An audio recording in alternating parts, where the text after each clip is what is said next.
چې تل د حق وینا کړي داسې شیخان می خوښ دي د هر باطل په خلاف د غاز مریان می خوښ دي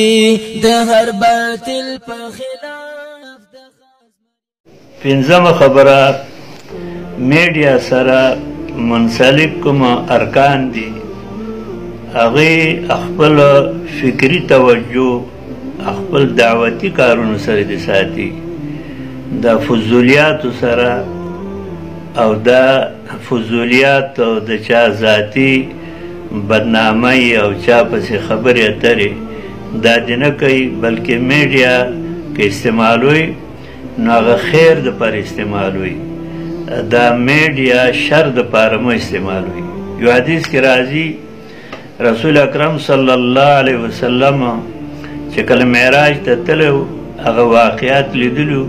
هغه شونډان چې نه پرې کېدل او بیا جوړېدل بیا پرې کېدل بیا جوړېدل دا خلقو چې د دې شر پیلاوه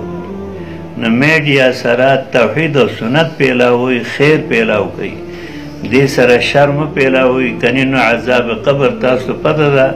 دا څومره سخت ترین عذاب د رب العزت نه خپل میډیا استعمالوي سوشل میډیا وای که څه وای موږ په دې څیزونو پوهېږو هم نه خو چې کوم شی استعمالوي هغه د خیر د پر استعمال کوي چې عوامو ته پکې خیر ورسیږي عوام د شر نه بچي.